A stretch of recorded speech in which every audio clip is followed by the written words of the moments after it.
Good day. Today is Thursday, 19th June 2025. And today we can say that the two conflicts that are raging in the world, the one in Ukraine, between Russia and Ukraine, or to be more precise, between Russia and the collective West, and the other, the one in the Middle East, between Israel and Iran, those continue to rage. There are many other conflicts going on in the world as well. There continues to be a conflict in Sudan, for example, which has continued for a very long time and which has undoubtedly, almost certainly killed far more people than these two conflicts that I have been talking about. There is also the continuing crisis, if that's the right word, in Gaza. Others, of course, use much stronger words than I do or I'm able to do. That too continues. But in my opinion, it's these two first conflicts, the one in Ukraine and the one between Israel and Iran, that are shaping the international situation. Now let's talk first of all about the situation between Israel and Iran. And I'm going to say straight away that it's become increasingly clear to me over the last 24 hours that neither side is telling the full truth, both about the losses it is suffering and about the various achievements that each of them claim. Now, one thing that has been happening is that over the course of the last couple of days, both countries, both Israel and Iran, have been steadily tightening their control of information. So Israel has imposed increasingly stringent censorship laws, and Iran, undoubtedly bruised by the way in which some groups operating within Iran and controlled quite clearly by the Israeli intelligence agencies have been using the internet to coordinate their activities. Iran is now starting to take steps to restrict internet use. This was confirmed yesterday in statements by Iranian officials, and it was published. These officials were published in The Guardian, and I noticed a few hours later, and this is absolutely the pattern now, that the Israelis then tried to claim some credit for the restrictions in Iranian internet use, and this was then publicized, those Israeli claims were then publicized by media agencies like Zero Hedge. There is no doubt that it is the Iranian authorities themselves who are taking the step to restrict internet use in their own country. And what is also happening is that each side is downplaying the effect of the strikes carried out by the other upon their own territory, even whilst they overstate the extent and effectiveness of the strikes they are conducting against the other side. Now, I'll give an example. I'll start with Israel. Israel continues to make many claims about its success in attacking various Iranian facilities across Iran. It has claimed that it has unrestricted control of Iranian airspace, including over the capital city, Tehran. I'm increasingly becoming skeptical about these claims. Simplicius, the thinker, who has studied all of the various reports and has looked at all the various footage that the Israelis have provided of their various attacks, has come to the conclusion that despite various claims, Israeli aircraft have barely crossed into Iranian airspace at all. In fact, he appears to believe that in only one instance can it be said with a reasonable degree of confidence that Israeli aircraft have actually crossed into Israeli airspace, in Iranian airspace and conducted an airstrike. And that was on a town very close to the Persian Gulf, just inside, in other words, the Iranian border. All of the other strikes that Israel has conducted, according to Depletes the thinker, have been conducted at long range by through missile strikes, and any deep penetration of Iranian airspace has been entirely carried out by Israeli drones, apart from that one strike close to the border. Well, all I would say about that is that that might overstate the reality, but I don't think it overstates it very far.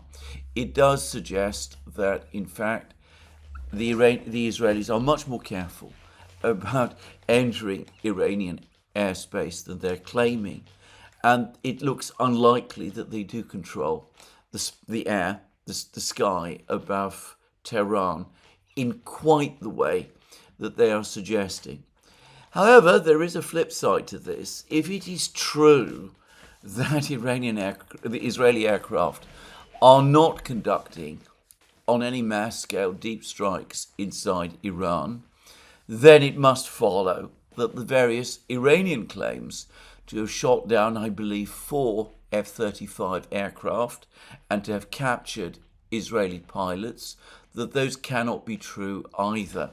The Israelis say that these claims are untrue, and if it is indeed the case that Israeli aircraft are not flying deep inside Iran, then the Israelis must be telling the truth there.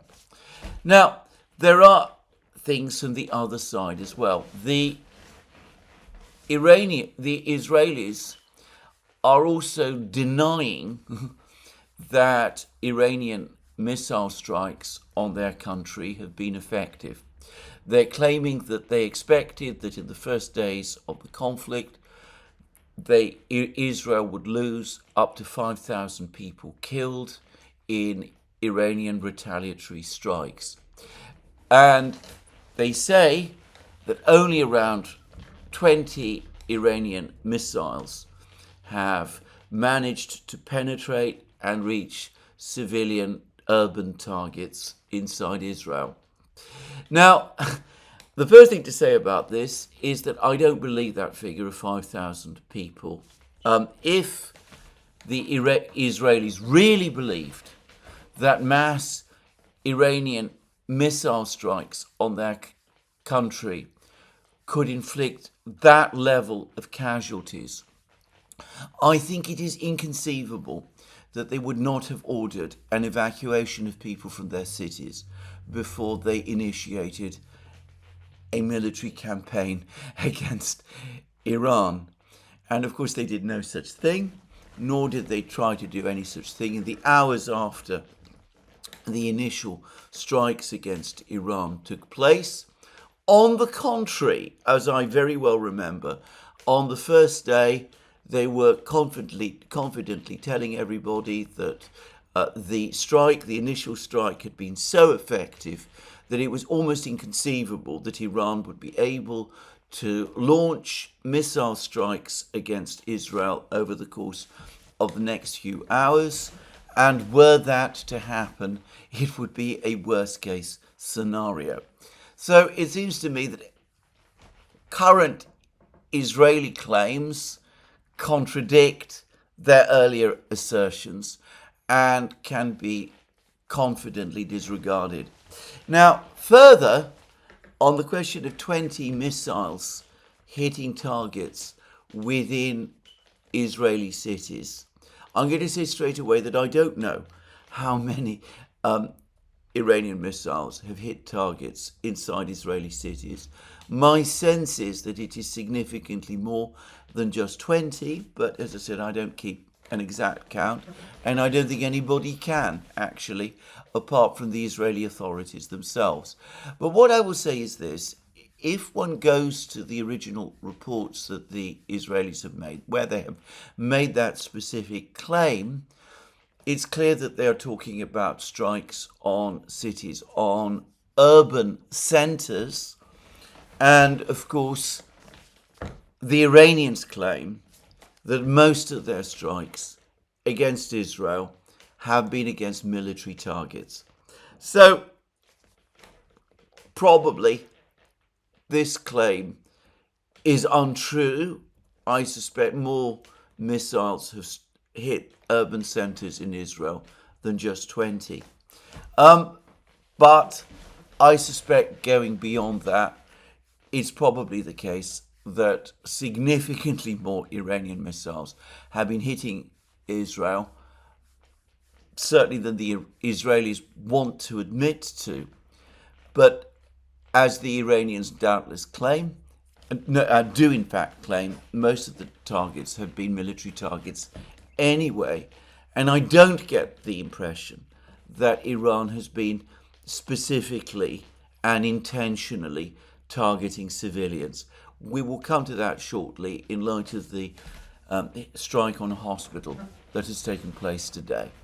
So those are my impressions. Both sides are overstating the effect of their respective strikes on the other. The Israelis, for example, claim to have done significant damage to the Iranian facility at Natanz.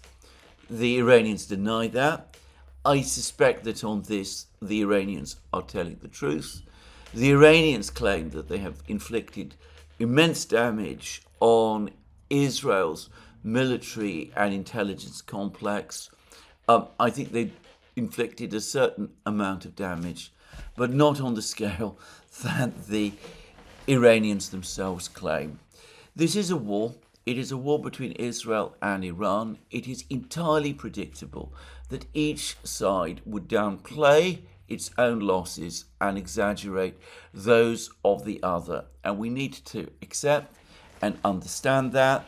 And we should not rush to conclusions based on claims that either side makes and assume that those claims are necessarily true. I would add one thing. I get the sense that the Israelis have been deeply embarrassed by the obvious failures of their air defense system. I've spoken about this at length, about the fact that the Arrow and David Sling and Iron Dome have not had the degree of effectiveness that some have claimed. Well, there's been others who are now saying the same thing. Alistair Crook, British diplomat, somebody who's much more familiar with the internal conversations within Israel than I am. He's been saying this. Perhaps even more pertinently, so has Professor Postol of the Massachusetts Institute of Technology. He has been actually much more critical over the effectiveness or lack of it of the Israeli air defense system than I have been. It seems to me that some of the censorship restrictions we see being applied in Israel, and some of the stories that have been circulated, like the one about only 20 missiles, Iranian missiles, getting through, and about how Israel anticipated 5,000 people killed in the first days, and that the number has been obviously far short of that, that all of these are intended to somehow restore the reputation of the Israeli air defense system. Amid all of this cloud of misinformation and propaganda and secrecy and mystery, I think that there are only two facts which we can rely upon with some confidence. I say facts, two reports that we can rely upon with some confidence. Both come from the American media, and both, I suspect, are sourced from the US government, ultimately. One was in the Wall Street Journal, the other is in the Washington Post. Each of these reports say that Israel is indeed running short of air defense missiles, And the one in the Washington Post spoke about Israel depleting, exhausting its inventory of air defense missiles within roughly 12 days. Now, one must be always extremely careful of what is known as confirmation bias, the assumption that because one believes something, claims made by third parties that appear to confirm one's beliefs are true. I have always suspected, or believed if you prefer, that in a long duration conflict, Iran would have the advantage because it is able to produce more missiles to launch at Israel than Israel, which is with its much smaller industrial base, could produce air defense interceptors to intercept them. But in spite of being aware of that confirmation bias, I still am of the view that these American reports are probably true. As I said, they are consistent with what we know about the scale of the Israeli military industrial complex, about the difficulties the United States and the European powers have been having in manufacturing air defense missiles. And it seems logical to me, especially given that Israel has already had to use up a significant number of its air defense interceptors over the course of air and missile attacks on Israel over the course of 2024 by Iran, by Hezbollah, by Hamas, that Israeli inventories of these missiles are now starting to run severely short. So there is probably a finite point beyond which Israel itself cannot continue to conduct this operation.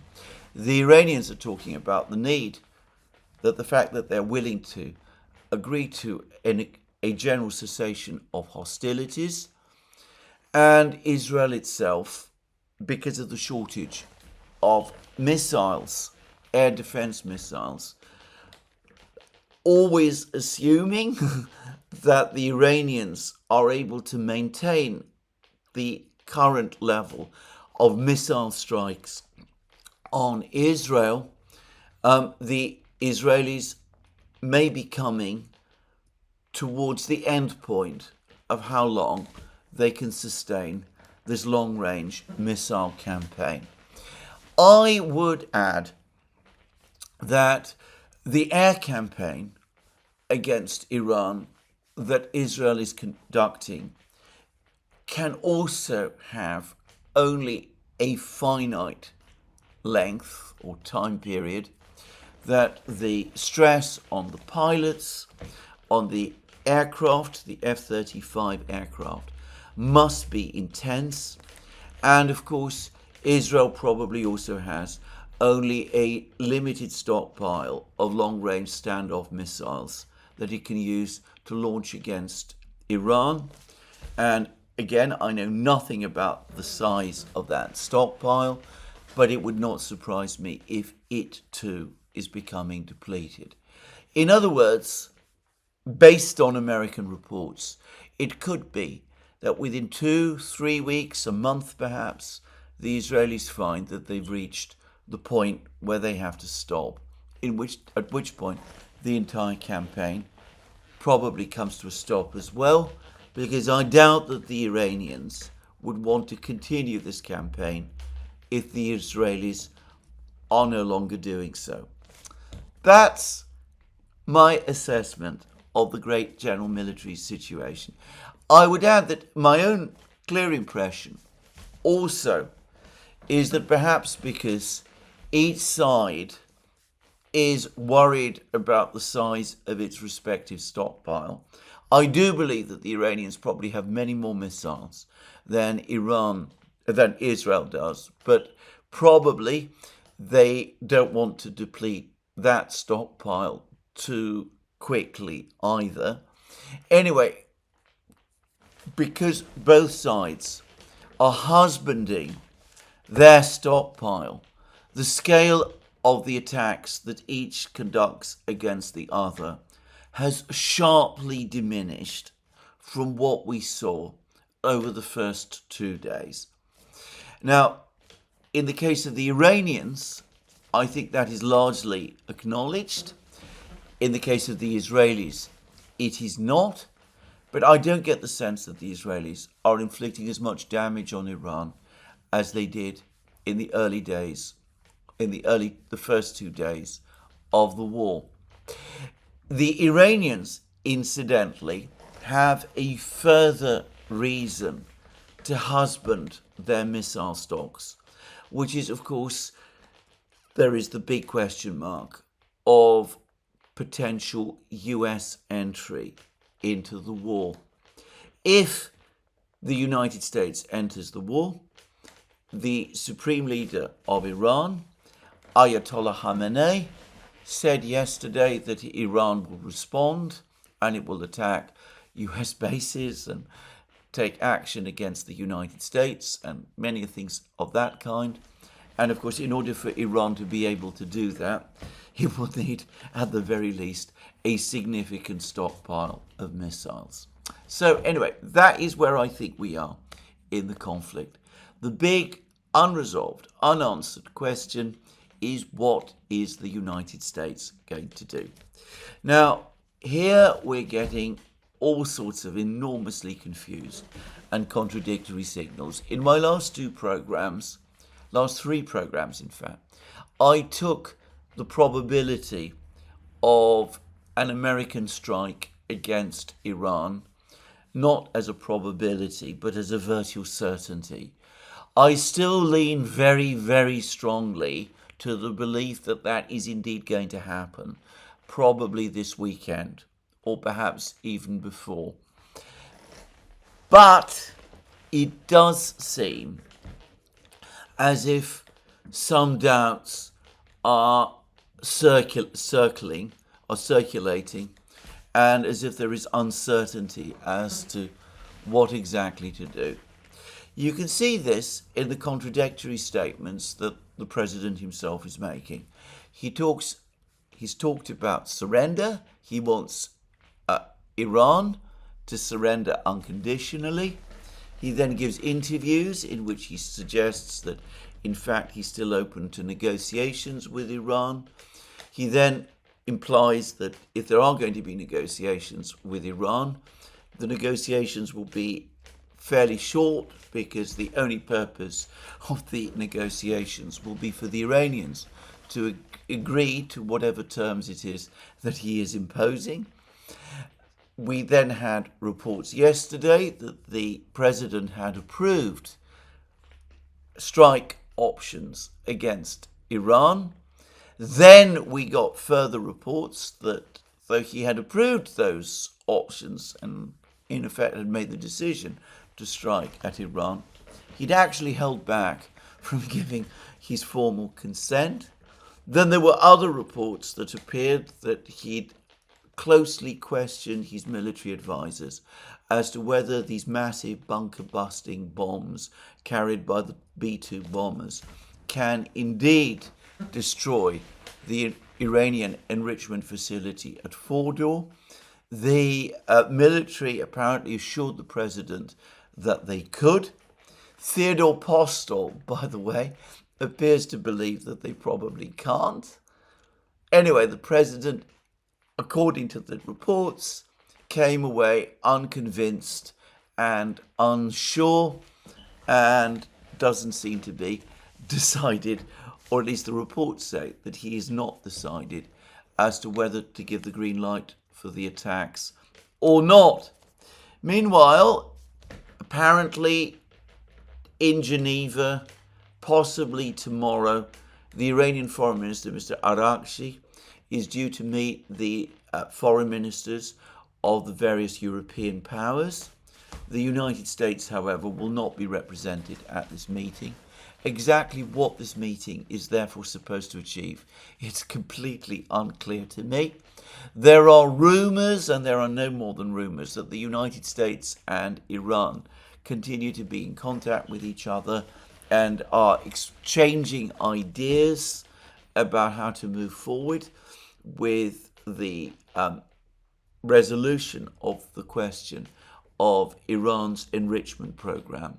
There is no suggestion that I've seen that the Iranians so far are making any substantive concessions, but at least according to these claims, there is some kind of dialogue underway. And, well, all of these rumours are taking place. There's rumours of dissension within the Trump administration.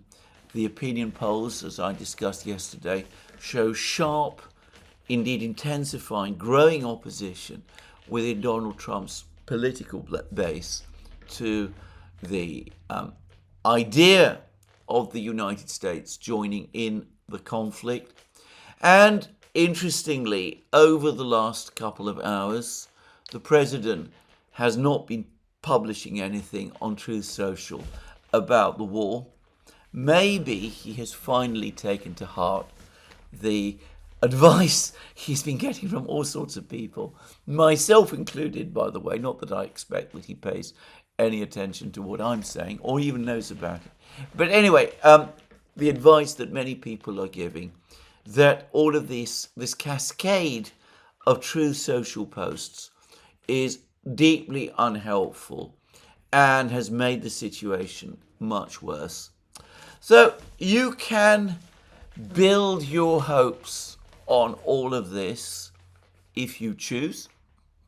I am not going to do so. I think that it is probably already too late to turn back. Maybe the president is having doubts, but with all of the military forces being deployed, with the media and the neocons all primed, with the Israelis saying that they expect the strike to take place at some point within the next couple of days, I think it is going to be extremely difficult for the president to reverse course at this time. I think it would be wise and proper for him to do so. I think that there would be political costs for him if he did not. The wider, greater political costs of pressing ahead are vastly greater, but I still expect overall and by and large that the strike against Iran by the United States will take place. Now, there are a number of things I do want to say, and some of these relate to the attack on the uranium enrichment facility in Fordow. I am absolutely bewildered by some of the things I have been reading over the last 24 hours. I've been reading detailed discussions in the American media about how an attack on Fordow with B-2 bombers and their massive bunker-busting bombs would be carried out, and the risks that the bombers might run if they did conduct such an attack. I mean, it seems to me that someone is going out of their way to reveal to the Iranians the entire battle plan for the attack on Fordow. And I'm also reading in the media about how the Israelis are saying to themselves that if there isn't going to be this bombing raid on Fordow, if Donald Trump calls the whole thing off, then maybe the right thing for the Israelis to do would be to launch a commando raid on Fordow, a gigantic facility, by the way, and one which one presumes is well guarded, and it is at a remote site in central Iran. Anyway, that the Israelis are considering conducting a commando raid to destroy this facility.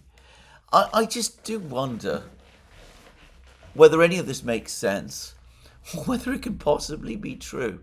Who in their senses plans a secret attack on a massive enrichment facility, either with bombers or with commandos, and gives away the plans for the whole thing days in advance by speculating about it in the media? Surely these kind of operations are covered with a deep cloak of secrecy. What is going on? Could it be that the attack on Fordow is really just a giant distraction, that the Iranians are having their attention drawn to Fordow, because the real strike, the American strike, if it comes, will not be on Fordow at all, but at some entirely different target in Iran, somewhere else? And could it be that that target is once again the Iranian leadership? I've said in many programs that it seemed to me that the real purpose, the real objective of this whole operation was not to stop the Iranian enrichment program. I'm not saying that the United States is unconcerned about this enrichment program, but I cannot believe, despite the president's claim that Iran was only a few weeks from developing a nuclear weapon, that either the president or any other senior US official truly believes that. Putting aside the fact that US intelligence community has been advising something entirely different, that Iran could be as many as 3 years away from developing a bomb, and that only if Iran were to single-mindedly decide to pursue the objective of acquiring such a bomb.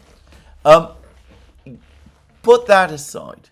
There's also been repeated advice given from the International Atomic Energy Agency, whose officials have been inspecting the various Iranian nuclear sites, including the one in Fordow.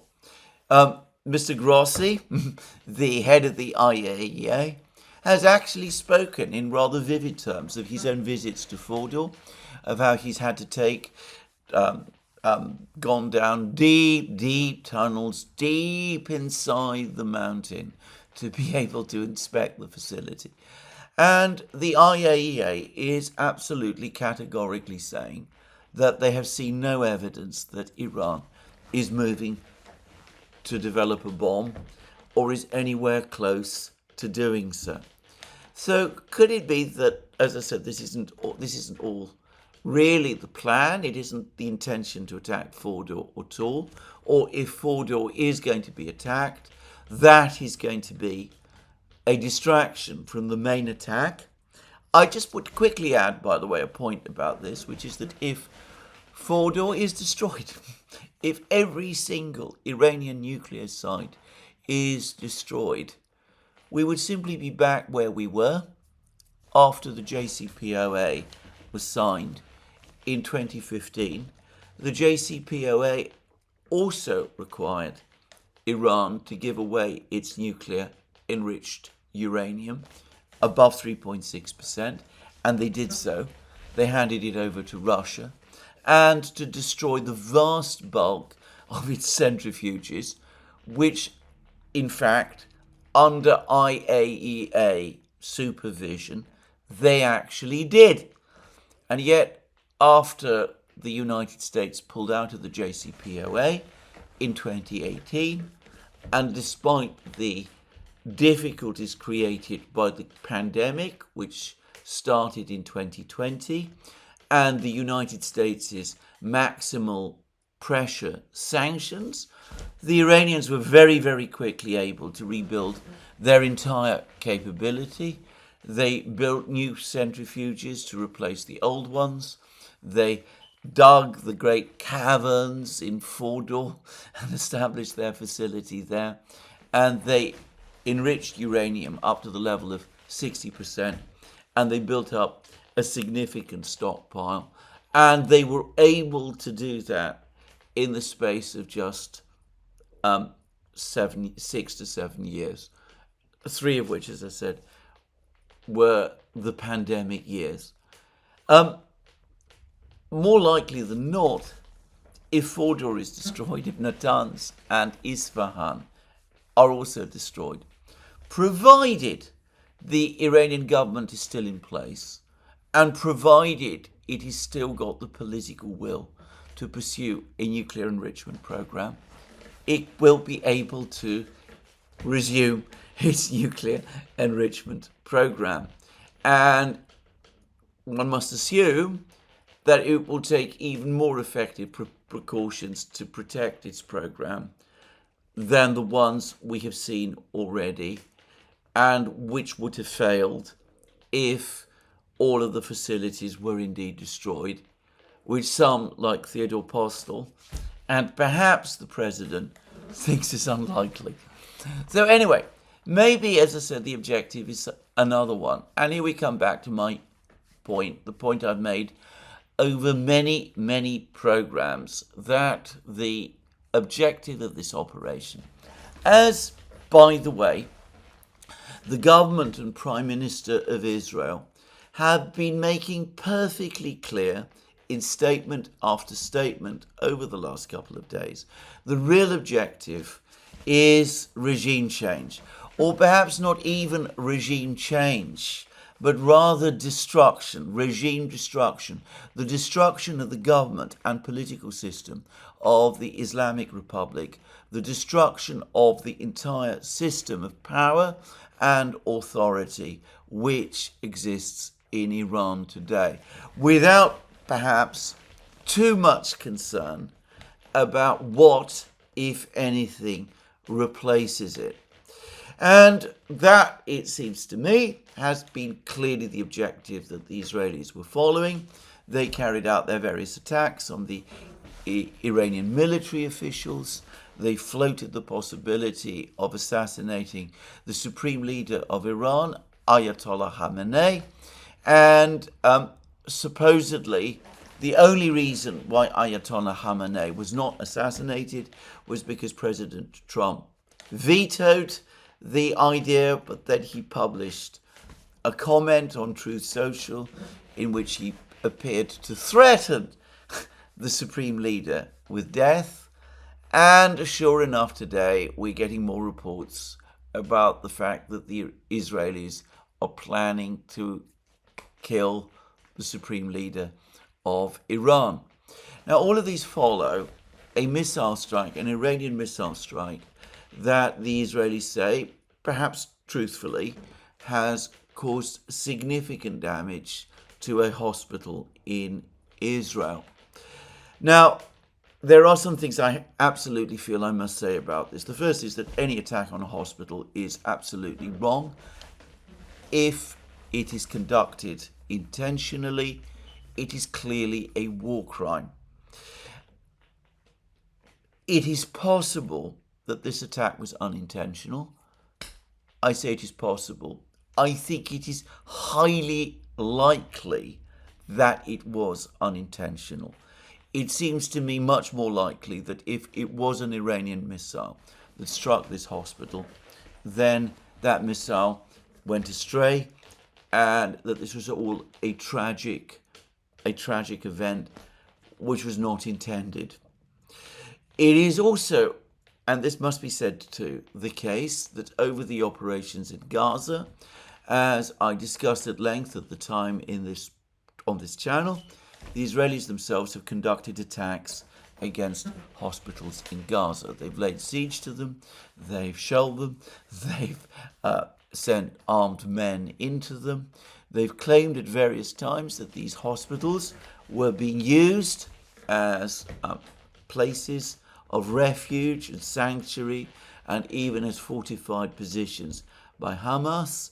They've claimed that there were long elaborate tunnels and bunkers created under some of these hospitals.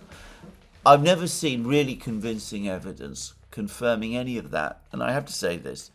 And, well, there were lots of criticisms of what the Israelis were doing then, and I'm struck by the complete failure to make those comparisons between this attack on the hospital in Israel now, and to notice that if one thing is unacceptable, then the other should also be. I'm not going to labour this point. I'm just going to make it. There is also the third possibility. There is at least one film, it may have been the film, by the way, which caused Israel to tighten up its censorship restrictions, which appears to show, and I want to stress again, appears to show, because I'm never someone able to understand films very well, and it could be that I'm misunderstanding it and following incorrect information about it. But there is a film which appears to show an Israeli air defense missile missing its target, presumably an incoming Iranian missile, and landing on the ground and doing damage following an explosion. And it could be, and I believe this is what the Iranians themselves are claiming, that this is how the hospital in Israel was hit. To my absolutely certain knowledge, things like this have happened on several occasions in Ukraine, and I don't see why they couldn't happen in Israel also. None of this is to deny that the attack on the hospital is in itself a frightful thing, and one very much wishes it didn't happen. And of course it is a terrible tragedy for those who were inside, and nothing I say about that, about what, the possible way in which this might have happened, detracts from that in any way, but without an independent investigation, which of course will never take place. I doubt that we can ever be completely sure that an actual war crime took place. Anyway, leave that aside. The Israelis have been very busy making statements after the partial destruction of the hospital. They've been talking about how Ayatollah Khamenei, the corrupt dictator of Iran, hiding in his bunker, is attacking civilians in Israel. Some people in Iran find comments about attacking civilians in Israel rather difficult to swallow, given that there have also been plenty of civilians killed in Iran, probably, in fact, definitely many more than have been killed in Israel. But again, let's not dwell too much on that. Anyway, the Israelis have been talking about that, and over the last few hours, after the Israelis worked themselves up to this, they've been talking about the need to take out, as they put it, the supreme leader of Iran, to come and to kill Ayatollah Khamenei. And I wonder whether, over the next couple of hours, that is what we're going to see. That is what this strike, maybe involving the Americans, is really all about. Whether perhaps there will be some attack on Fordow, but the real strike, the one where the greatest attention, to which the greatest attention is being given, is the one which aims to kill Ayatollah Khamenei and as many other senior officials of the Iranian political leadership as Israel and perhaps the United States can track down and find. Now, I am going to say something here, which again, I don't say with huge degrees of confidence, because I, as I have already said, am not familiar with the internal structures in Iran very well. But I do think that there is at least a possibility that the Americans and the Israelis might be overemphasizing the importance of Khamenei as a person in holding together the structure, the political structures in Iran together. Obviously, he is an extremely important person. He has been Iran's supreme leader ever since the late 1980s. He has been a permanent fixture of the Iranian political scene since before then. He's clearly the key decision maker in Iran. But even if he is the principal or leading authority in the country, he is not the only one. He does not occupy a position in Iran analogous to that of, say, Saddam Hussein in Iraq, or Muammar Gaddafi in Libya, or Bashar al-Assad in Syria. When those three individuals fled or were killed, the entire political structure of the country collapsed around them, because the entire political structure of the country, Iraq, Libya, and Syria, was constructed either around these individuals or, in the case of Assad, his immediate party and family. I don't think the same is true in Iran, at least not to anything like the same degree. Iran is a very, very different country from Syria, Libya, and Iraq. Syria, Libya, and Iraq had no history as states prior to the 1920s. They are very, very recent state constructions. They were largely the creation of the European colonial powers, who drew the lines on the maps.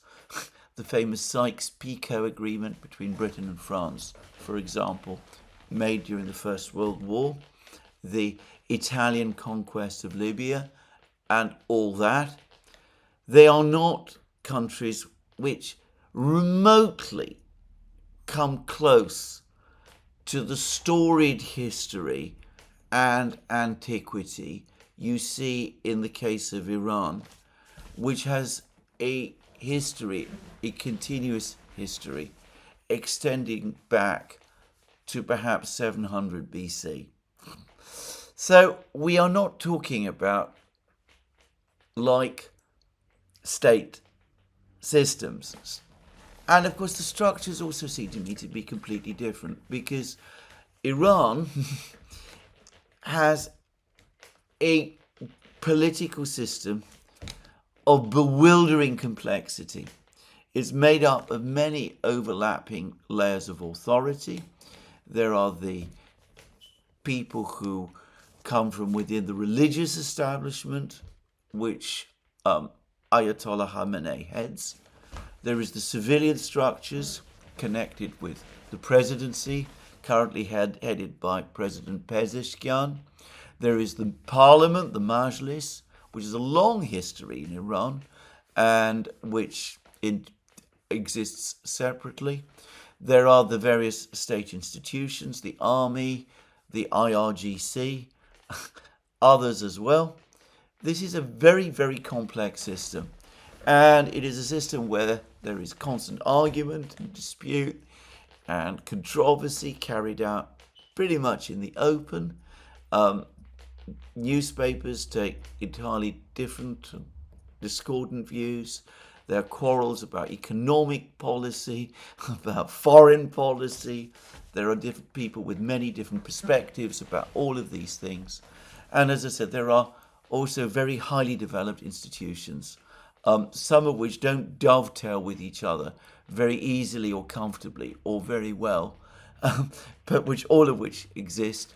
And as I said, they exist in all sorts of strange ways, all knitted together and forming in their totality a very complex web of institutions that amount to the Iranian political system. Now, Khamenei is clearly an important figure within this, but I doubt that he's irreplaceable. I think that as soon as he is killed, there will be someone to replace him, just as soon as Hassan Nasrallah was killed, the leader of Hezbollah. Hezbollah found a replacement for him, and when the successor to Nasrallah was also killed, the Hezbollah quickly found a successor as well.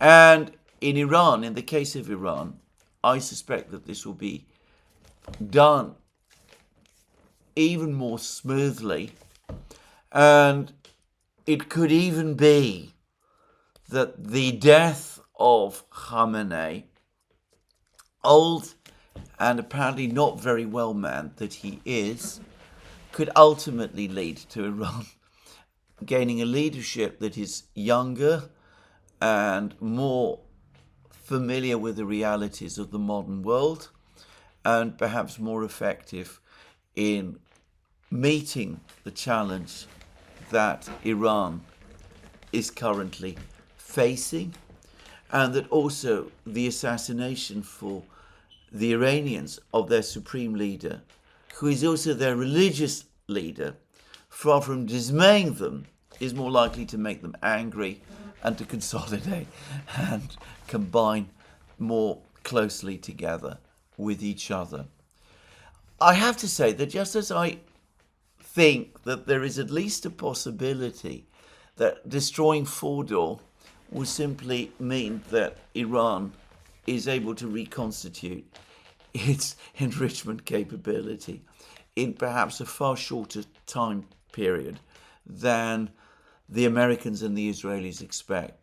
So I think that there is at least a possibility that assassinating Khamenei is not going to lead to the collapse of the structure, but will simply see the structure reconstitute itself at extreme speed, whilst simultaneously regaining or acquiring more authority amongst the Iranian public than it previously had.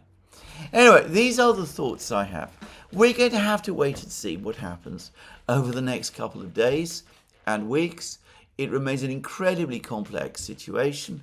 I believe that there will be an American strike on Iran over the next couple of days.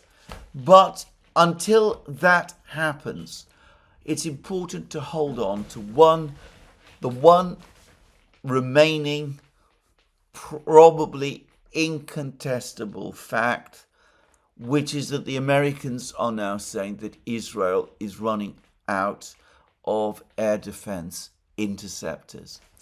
Given that the United States cannot afford a prolonged war against Iran, given that, according to some reports, the President of the United States, Donald Trump himself, understands that and is worried about the United States getting involved in a prolonged war against Iran, given that we are indeed looking at a potential attrition war, American plans, Israeli plans, attacks on Fordow, attacks on Khamenei, important though they doubtless are, might not in the end be the most important thing. Questions of resources and adaptability and sustainability in conditions of attrition may in the end matter more. I'm going to say one final thing, and it does relate to Ayatollah Khamenei. Yesterday, he delivered a public television address, basically saying that Iran was not going to compromise, that he was going to hit back at the United States if the United States attacked Iran, warning the United States not to underestimate Iran, all of the usual things that you would expect the leader of an embattled country to say. But he did say something else. He also said that Iran had been taken by surprise by the initial Israeli attack. They assumed that because they were going to meet with the Americans on the 15th of June, that there would not be an attack before then. I will say again that I'm absolutely baffled and incredulous about this, given that Alex Christoforou and I, reading what was being openly discussed in the Western media about Israel preparing an attack, given that Jeffrey Sachs and I, and Jeffrey Sachs, by the way, together with other people, was also seeing the fact that an attack was coming. I just cannot begin to comprehend how it could be that the Iranians were caught by surprise in that kind of way. It astonishes me. It again appears to show, at least to me, that there is chaos and disorganization within Iran, which unfortunately we've seen all too much of over the course of this conflict, but which it does seem is starting to be brought under control. Anyway, let's move on. Putin and Xi had their conversation yesterday, and apparently it went on for something like an hour. And the Kremlin has now provided its account of that conversation, and it's a fascinating account.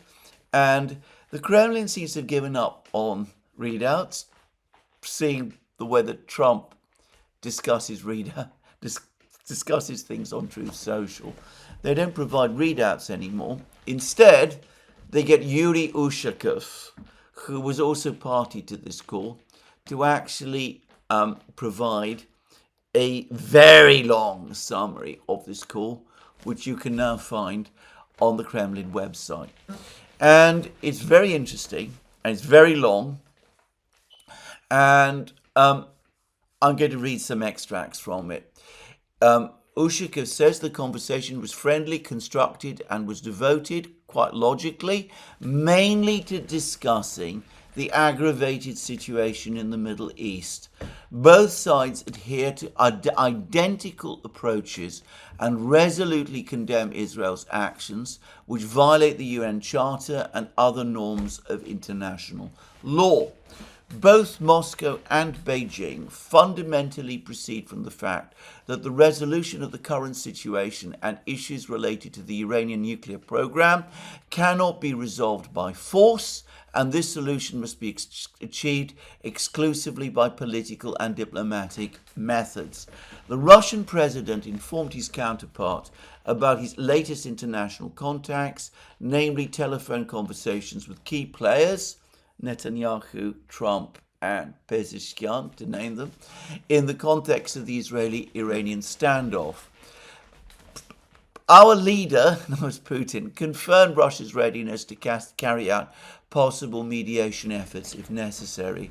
The Chinese leader spoke in favor of this kind of mediation, since he believes it could serve to de-escalate the acute situation. Taking into account this complicated situation, both leaders agreed that they would give orders to the relevant departments and services of the two countries to conduct the closest contacts in the coming days and exchange possible information and possible considerations. Now, it's all very interesting, and it does look as if Putin and Xi agreed an outline plan together about how China and Russia should jointly respond to this crisis. And it's not just going to be words. We're told that the relevant departments and services of the two countries would conduct the closest contacts in the coming days and exchange possible information and possible considerations. For the record, following Putin and Erdogan's conversation, the day before, the Russians and the Turks appear to have agreed on the same thing. Now, this does not confirm, but neither does it exclude the possibility at some point of positive assistance being provided by China, Russia, and perhaps Turkey to Iran. This could be in the form of weapons, it could be in the form of technology. It is more likely at this stage of the conflict to be in the form of intelligence assistance, of advice on help with tightening up security inside Iran, with proofing Iranian communication systems against the kind of hacking attacks that the Israelis now regularly conduct, including one which they conducted recently against one of Iran's state banks. So, Putin and Xi, China and Russia are coordinating and working together. Now, I'm not going to discuss in more detail in this program what they're going to do.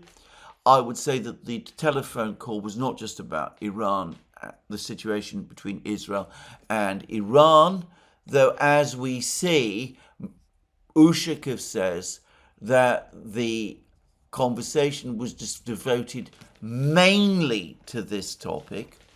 They did also discuss, however, economic and trade relations, the development of the BRICS, and the situation in Central Asia, where Xi has just had a meeting with the leaders of the Central Asian states in Astana, and where Putin is also due to meet the leaders of the Central Asian states fairly shortly. So a lot took place between this meeting, but clearly Iran and Israel are, for the moment, at the top of the agenda. To repeat again, the longer this conflict goes on, especially if there is no sign of a diplomatic resolution, the more likely it becomes that the Eurasian powers, China and Russia, if they see that Iran is successfully withstanding the blows, that China and Russia will start to provide Iran with ever greater levels of assistance. And that will alter the dynamic of this attrition war. We've seen already that the Chinese and the Russians have been able, the Russians by themselves basically, have been able to exhaust the West in Ukraine. If China and Russia start working together and providing assistance to Iran, given that Iran already has, relative to the United States, but even more Israel, a much greater depth of resources, the intervention of the Eurasians could very easily prove over time to be decisive.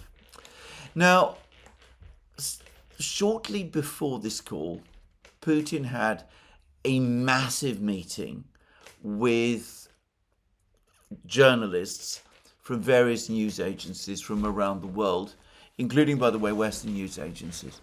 And he spoke very interestingly about the relationship between Russia and Iran. And what he said, incidentally, dovetailed very closely with what I heard whilst I was in Russia, in St. Petersburg, and which I discussed in the live stream that we did on the Duran 2 days ago with Brian Beletic. And I said that I'd heard from the Russians, I'm not going to say which person, that Russia had found Iran a rather difficult country to help.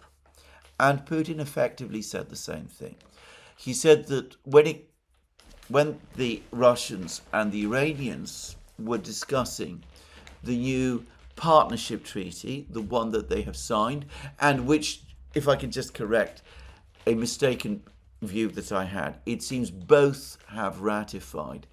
Anyway, when they were discussing this treaty, the Russians proposed that there should actually be a mutual defense pact in it, a provision essentially the same as the one which exists in the Strategic Partnership Treaty between Russia and North Korea. It was the Iranians who refused. The Iranians did not want to become an ally of Russia. They were too concerned about preserving their sovereignty and their independence. It seems that the Russians also, at various times, this is according to Putin, of course, the Iranians might have their own things to say, but so far we only have Putin's account. Anyway, according to Putin, the Russians also suggested to the Iranians that whilst Russia would be prepared to sell air defense equipment to Iran, what Russia was prepared to do was to work together with Iran to establish there an integrated air defense system based on some measure of joint production within Iran itself. And the Iranians again said no, they weren't interested. They preferred to build up their air defense system by themselves.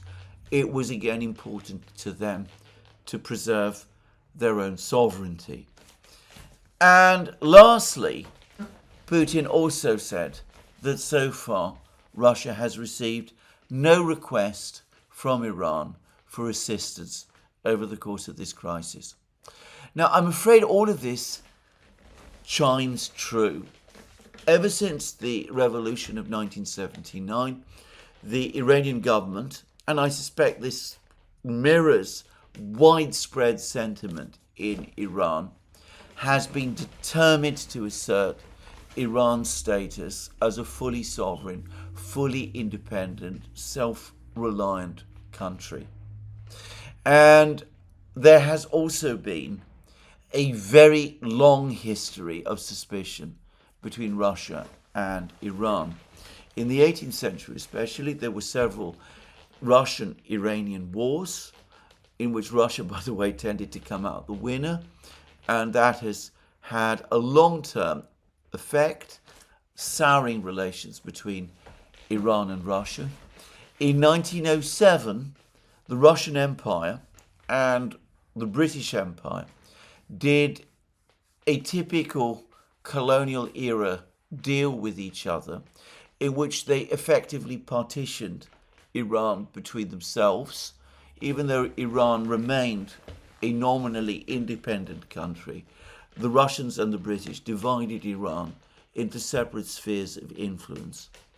Then, in the Second World War, in 1941, in an event that is almost unknown today, the Soviet Union and Britain cooperated with each other in an invasion of Iran in order to prevent Iran from slipping into an alliance with Germany. The result being that the Soviets advanced on Tehran from the north and the British advanced into Iran from the south, causing the collapse of the Iranian state and of the Iranian army and leading to the Soviet occupation of Tehran, which then became the venue for the Tehran Conference between Churchill, Roosevelt and Stalin in 1943, just saying.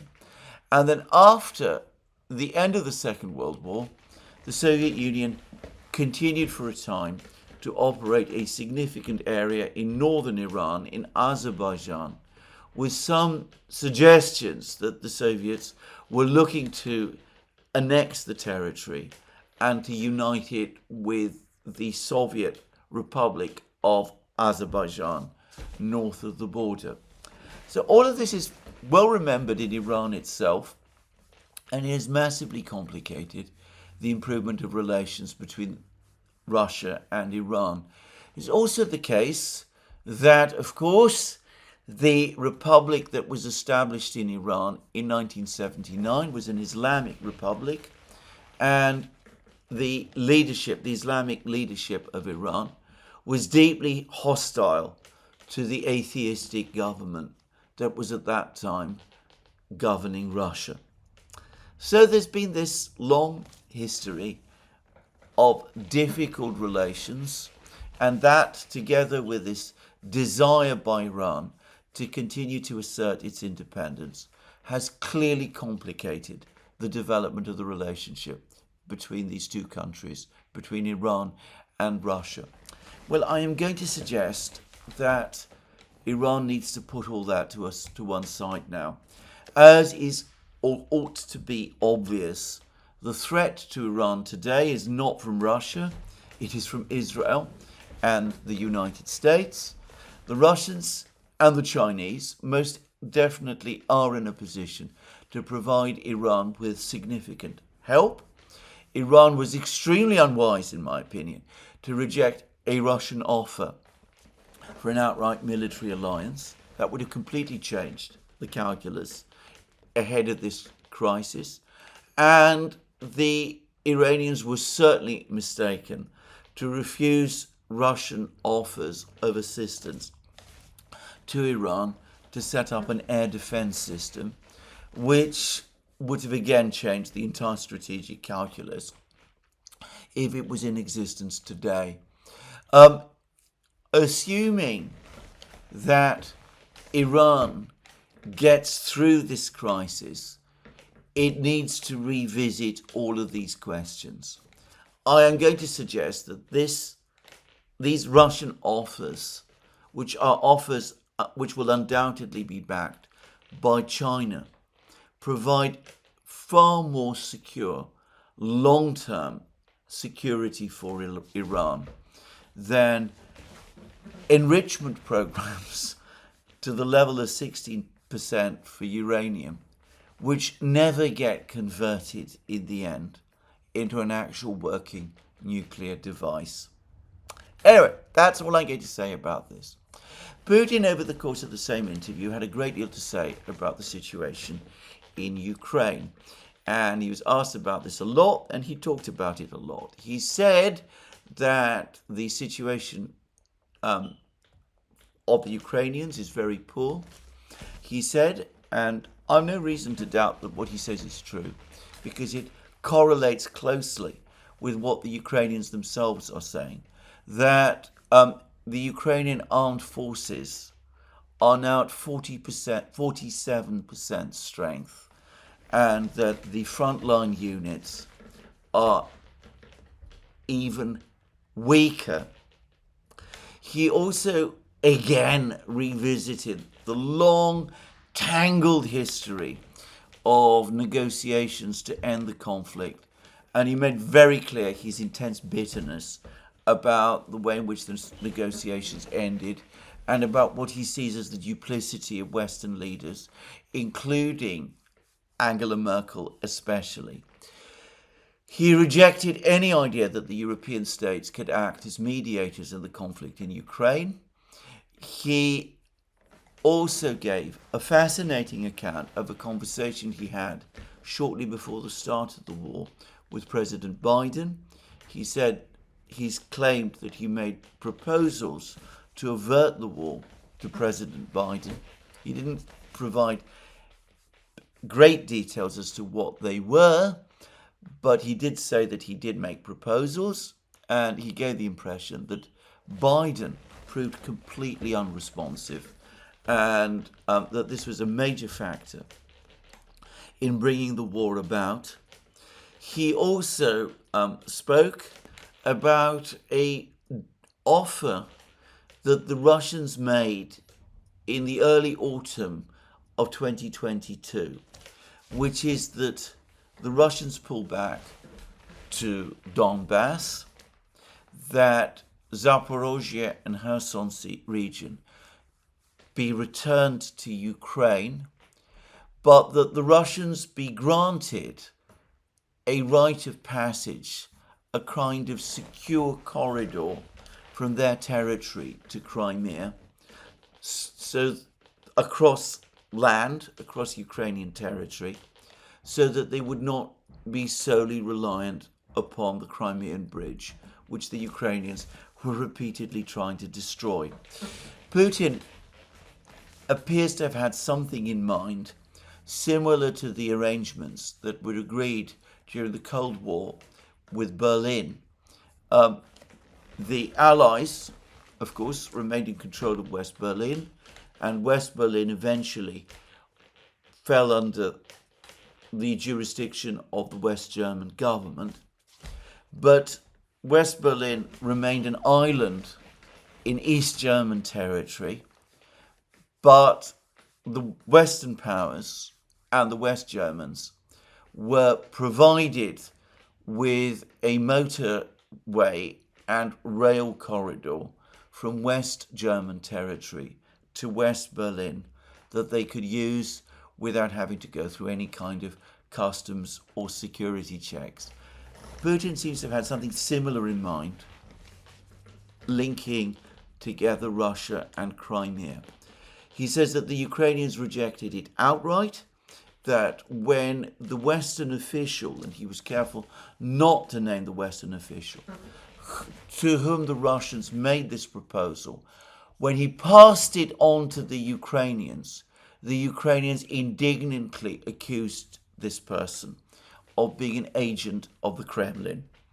Anyway, Putin made it very clear that in light of all of this, the Russians now consider the 4 regions to be Russian territory, and that they are not prepared to give up on that territory or to compromise on any of these issues.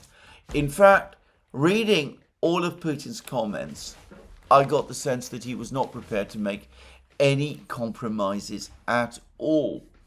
He did say that if the Ukrainians insisted that he meet with Zelensky and appointed Zelensky his chief negotiator, that he had no objection to doing so in principle, though he regarded such a meeting at this time as premature.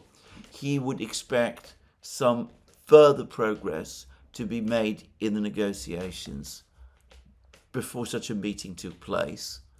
But he also again said that Zelensky is an illegitimate president of Ukraine, that he is in office well beyond his legal term, and that he therefore has no authority to sign any final settlement agreement with Russia, and that as far as the Russians are concerned, before such a settlement can be agreed, the question of Zelensky's status, the question of the status of the signatory must be resolved. Now, reading all of that, I have to say, I came away with a clear view that Putin does not believe that there is going to be any kind of negotiated outcome to the conflict in Ukraine.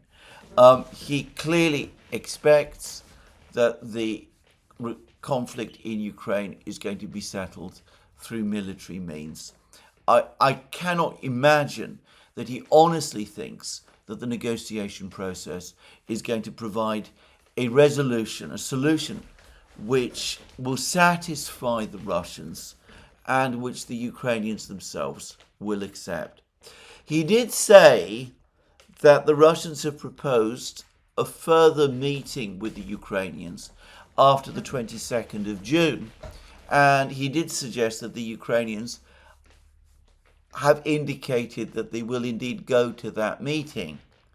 But I would say that if so, that flatly contradicts statements made by Zelensky and other Ukrainian officials, which suggest that they no longer have any interest in the Istanbul process and are no longer prepared to engage in negotiations within its format. So, I don't think that there's going to be any negotiations to end the conflict in Ukraine, and I think that is Putin's own belief. I believe he now expects a military outcome, and I think that he is confident that that military outcome, in other words, a Russian victory, is within sight. He talked at length about the fact that the Taurus missiles would not be able to change the military situation in any way on the conflict line, because however sophisticated and powerful these weapons are, they cannot redress the fact that the Ukrainian army is at only 47% strength, and that the initial units on the combat lines are weaker still. So it seems to me that Putin thinks that the Russian army is going to win this war, and probably win it within the next few months, year at most. He does not feel under any great pressure to negotiate. Now, I am not going to discuss the military situation on the Ukrainian battlefields in this program. I would say that it fully coordinates with, corresponds with Putin's apparent beliefs. I will say something. At this particular moment in time, Russia is hosting the St. Petersburg International Economic Forum in St. Petersburg. It's going to be held in the same conference hall, by the way, conference center, as the legal forum I attended about 3 or 4 weeks ago. One of the interesting things is that a public argument is currently underway about Russia's economic policies between top Russian officials. Elvira Nabiullina and the central bank recently shaved 1% off the interest rates, which had risen to 21%. The economy minister, Maxim Reshetnikov, says this is nowhere near enough. He complains that the Russian economy, because of the interest rates being too high and monetary conditions being too tight, is, as he claims, on the brink of recession. Now, I have to say, he may be right, but that is contradicted by the latest PMI data, both of which, on the contrary, point to renewed expansion, just saying. But anyway, that is what Reshetnikov said. And he called on the central bank to lower interest rates. The industry ministry is saying that inflation, the true rate of inflation now in Russia, the actual rate of price growth is closer to, is around 5%. That 10% and all of those other figures are historic, that there's been a marked decline in price increase, the rate of price increase over the course of the last few months, and by extension, the time is therefore ripe for monetary policy to be eased. And the head of Rostec, the Russian industrial conglomerate, which brings together, by the way, the Russian military-industrial complex, was complaining to Putin yesterday that because of the high interest rates, certain projects that Rostec has would be frozen. The finance minister, Anton Siluanov, has also weighed in. He said that the cooling of the economy was a planned measure by the central bank to reduce inflation, but after a period of coolness, a period of warmth comes. After the winter comes the spring, which of course is a clear signal that the finance ministry also wants to see monetary policy eased. It seems to me that there is now a campaign to start bringing interest rates down. The view is that inflation has been basically defeated, that inflation is being brought back down to normal levels, that the pressure is now on Nabiullina to start lowering interest rates. And I suspect that despite her own very natural and understandable caution, that is precisely what she's going to start to do and what we're going to start to see over the course of the summer. Anyway, it's all very interesting because, as I said, with PMI data actually pointing to a further expansion, if interest rates are indeed brought down, it could be that economic growth will be higher than some people expect. The key in that case will be to ensure that that doesn't lead to another inflation spike like we saw last year. I will talk probably more about this in future programs, but this is where I finish my program today. Let me remind you again that you can find all our programs on our various platforms, Locals, Rumble and X. You can support our work via Patreon and Subscribestar and by going to our shop, links under this video. Don't forget to check out our shop because we are doing there a promotion. We have various products on sale which are connected to various cities.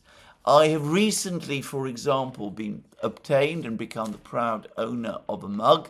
You may have seen it, might see me drinking from it, which is connected, a Iran mug, which reminds everybody of my hometown of London. So definitely have a look at that promotion. And in the meantime, obviously, if you've liked this video, please remember to tick the like button and to check your subscription to this channel. That's me for today. More from me soon. Have a very good day.